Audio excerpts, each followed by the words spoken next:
podcast. I am your host, Richard Franzi, and this is podcast episode number 1082. Owning your own business gives you the freedom to manage on your own terms. But it comes as a price. Instead of living in success, business owners unfortunately often find themselves dreading balancing work, passion, and employee satisfaction. In his latest book, Transform Your Company, Alex Vorobieff is introducing his concept of business alignment tools, which I think is very powerful. And this can help you to kind of build from the inner core. Alex, welcome to Critical Mass Radio Show. Thanks for having me. I've been looking forward to having you on here since you gave me a copy of your book, which is right here for those of you that are watching us on Facebook Live. You can see it right there. Maybe you're watching the video as a podcast or a videocast, on YouTube. Let's start with, from your experience in writing this book and doing the research, what's the logical sequence for business owners to handle situations when they are overwhelmed with the idea of running their business? The logical or the more typical is to focus on the symptom, focus on the problem, be it late deliveries to customers or financial problems. Generally, they go after that, what they see and what's flashing red. However, oftentimes that's not really the root cause of the problem. Right. One story I had with a client was they would help a company that launched satellites. And there often would be something that was going to delay the launch. And the subcontractors knew this, but they didn't want to be the one that was caused the delay. But so the one thing that would slow something down or stop it isn't really the problem. That was just the one that happened to stop the process or it broke. But there were probably more things, and why did it get to that point where everyone's playing launch chicken at the end of the countdown and trying to work your way backwards or deeper to find really what's the root cause of the problem. So you read my mind. So what you're talking about is not solving the symptom, but the cause. And that can be difficult, though. It's the way society is today. You go to the doctor, they want to solve your symptom, make it go away. And so it's that counterintuitive for a business owner. There's a lot of things to do. Doesn't make sense to step back and maybe start asking some deeper questions. Right. But what's really important, what's not going right here, and looking deeper, which it does take more time, but you can more likely identify the real problem for next time. Well, and that doesn't get any easier as your company scales, right? I mean, the closer you are to the problem, maybe even line of sight, you ought to be able to better diagnose the root cause. After you have several layers of management and maybe cross departments, it becomes very cloudy what the actual cause is. Absolutely, and people have different perspectives. You have more people making decisions. We all make decisions every day. But now you add more people, and they have their own perspective. And we take for granted that people see things the same way. Right. That, hey, this is what's really important to our customers. It's not typical that people are going to see the same thing the same way. Yeah. But it's the assumption. I'd recommend anyone in our audience who thinks people can view the same set of facts and come up with the same viewpoints to maybe donate some time and go on a jury duty, because that can be a really eye-opening experience. But I digress. All right, Alex, what was the inspiration for you to write Transform Your Company, which I'm holding up right now for the camera here? What was the inspiration for this? Well, I can remember the day. It was a Saturday, and I was at Disneyland, and I was really frustrated. And my wife and daughter, they could tell I was frustrated. And I had a way of kind of bringing home my work at the time. Okay. And had cleaned up some financial issues for one of my clients, and they asked me to get more involved in the company. And I was getting more and more frustrated that we weren't making the progress in really growing the company that we desired.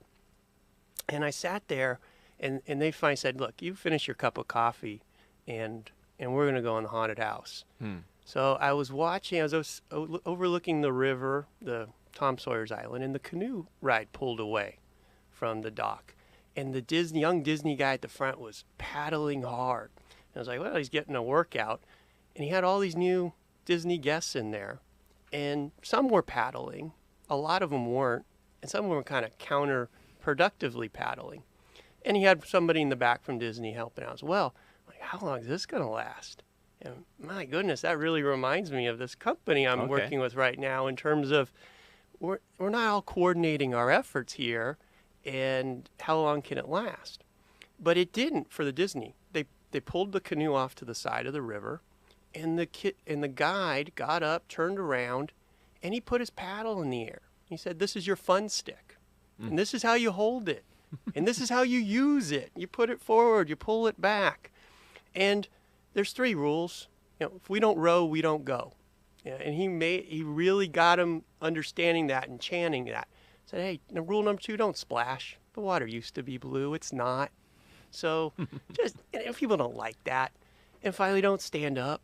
Only a fool stands up in a canoe. But luckily, I'm a trained fool. Yeah.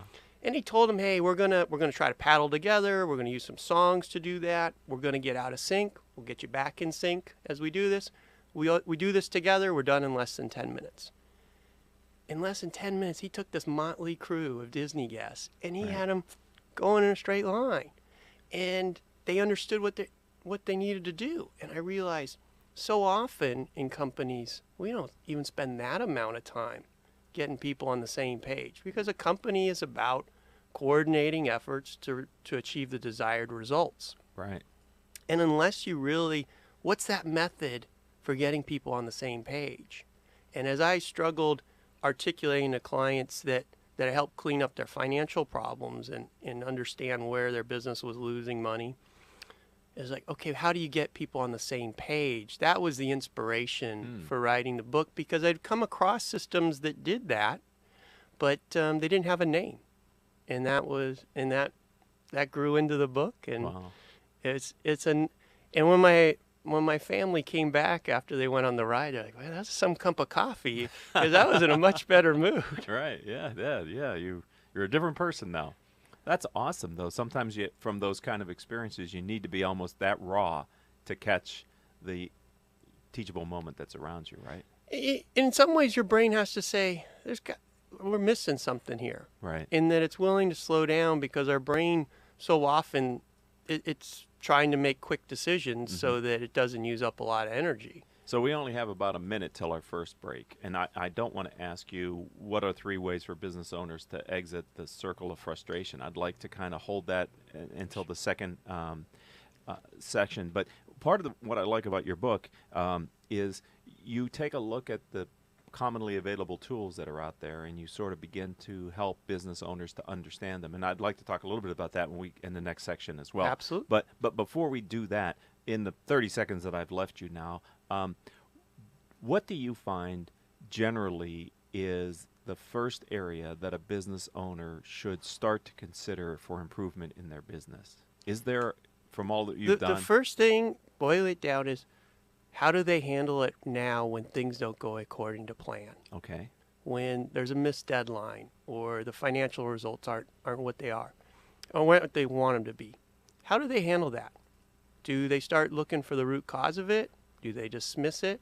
How they handle what I call negative feedback. Yes. It's the first starting line, because that's going to help you identify things like emotional no-fly zones, or things that people or you don't like to go near. The and employees really, have learned, right? Yeah, they've learned the hard way that, hey, let's avoid those areas because the leader doesn't like it. So that in the 15 seconds now that we have, and we'll stretch a little bit in here, but you reminded me, and maybe even taught me to think of this a leader's relationship to feedback, and maybe we can spend some time after the break starting with the leader's relationship to feedback, and then talk about the other 2 things that I said we wanted to go over.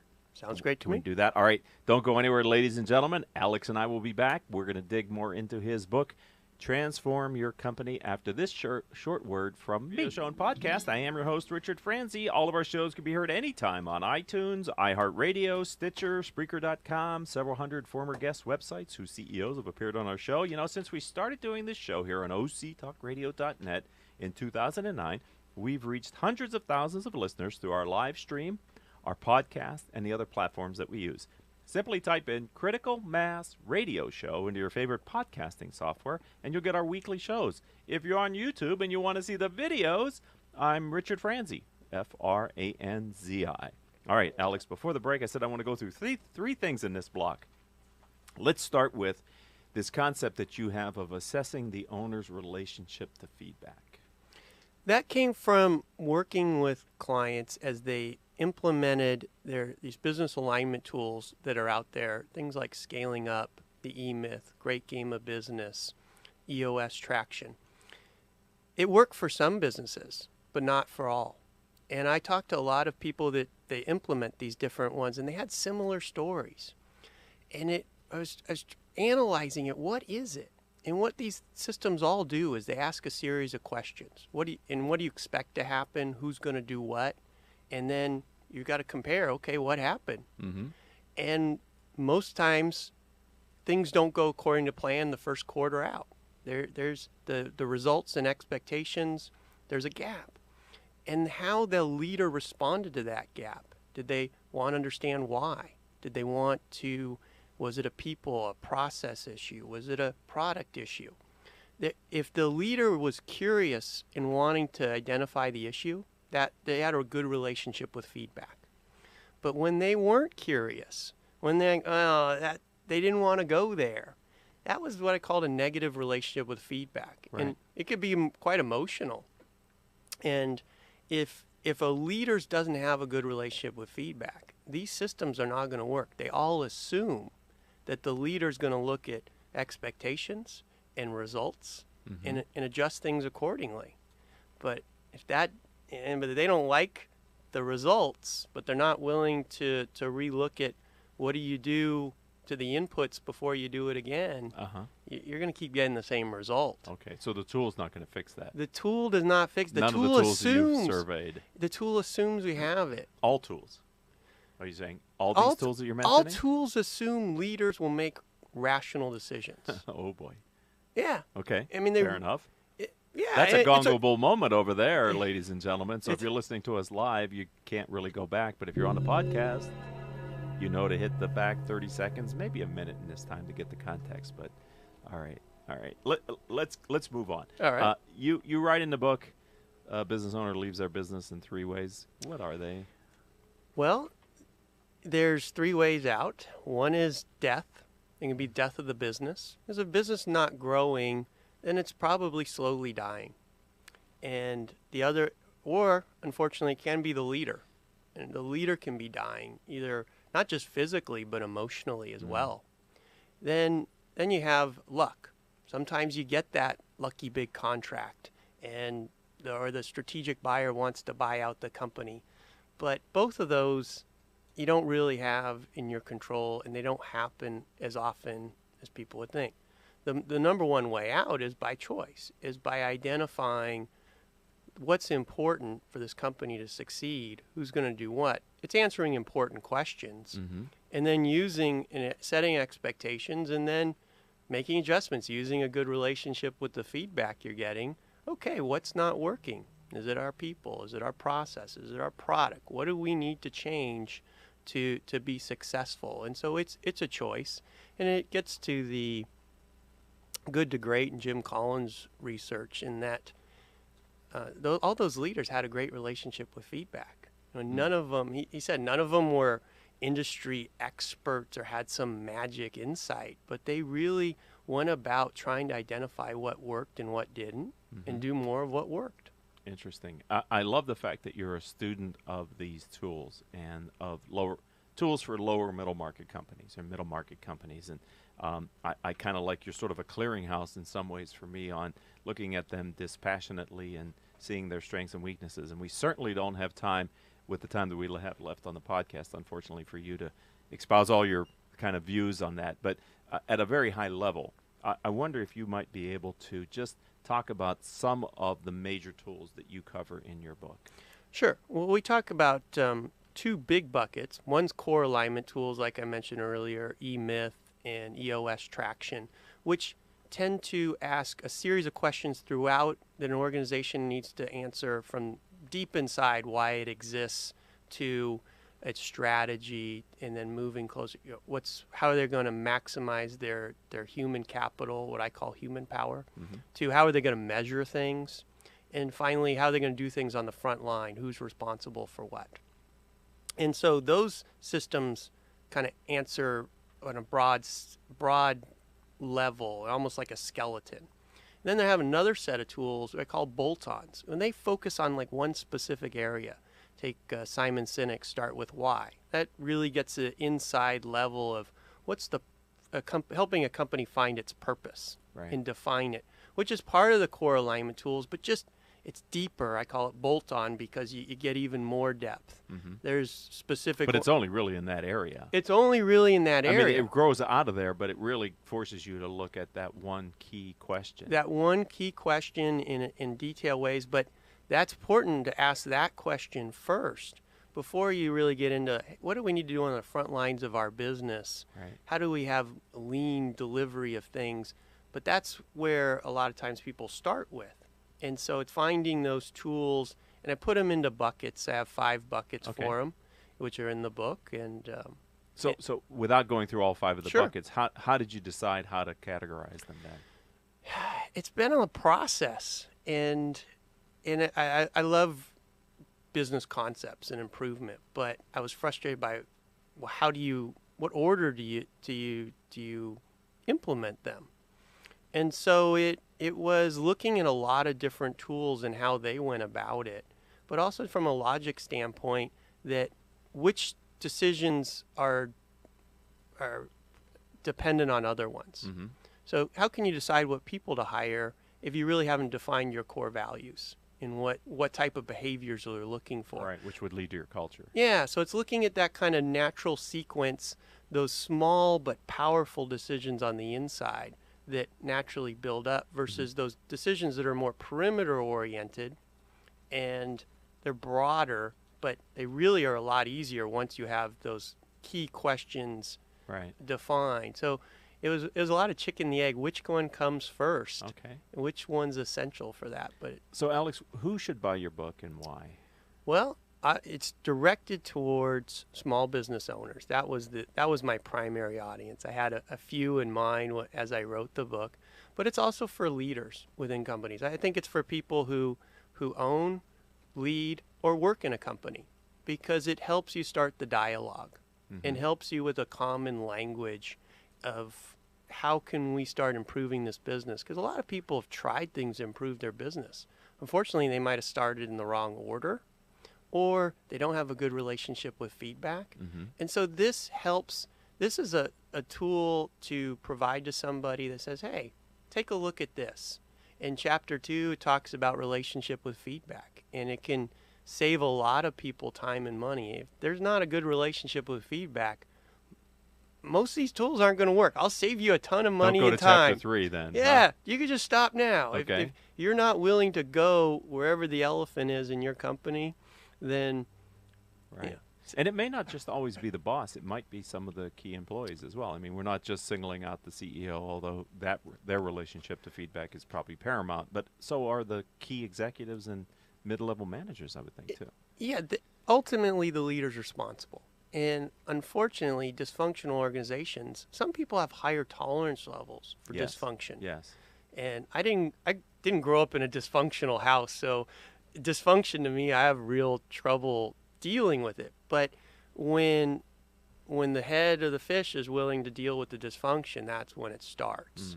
And a lot of times people that maybe their behavior wasn't ideal, it changes. Okay. But sometimes it doesn't. You know, they were fine with the dysfunction. So it really does boil down to the leader. I did a lot of interviews for this with implementers. If the CEO's not 100% on board, it will not work. Right. Tone at the top, even if the top's not that far, right? Yep. All right. So, Alex Vorobieff, if somebody wants to buy your book, where would they go to get it? Well, of course, they can go to Amazon.com or they can go to alexvorobieff.com. And if spelling's hard, you can go to businessalignmenttools.com, which will take you there as well. Okay. And are you on social media and any other places? I am. I'm on LinkedIn and Twitter as well. Twitter is A Vorobieff. How do you spell that? A, V as in Victor, O-R-O, B as in boy, I-E-F-F as in Frank. There you go. Well, I've been looking forward to having you on the show since we first met, and you demonstrated your prowess and knowledge of all these tools and how you categorize them. I think the book is a great read and a good read for people who are considering process improvement and company improvement. Maybe it's a primer before you get into the work to sort of read your book to get ready for that. Is that appropriate? It's a great starting point. Okay. Well, thank you for being a friend of the program and a part of the Critical Mass community. Thank you for having me on. Of course. All right. I would like to say that I'd also like to thank our engineer and producer for today's show, Paul Roberts. We also have 3 other producers without whom we wouldn't have a show. Trust me, Crystal Nunley, Haley Stern, and Joan Park. If you'd like to connect with me on social media, the best way to do that is start on LinkedIn. I'm Richard Franzi, Franzi, Richard Franzi on LinkedIn. Once we get together on LinkedIn as a connection, then my other social media is there, as well as my website, which is criticalmass4business.com. And until our next show, I hope all of your business decisions will move your company in a positive direction.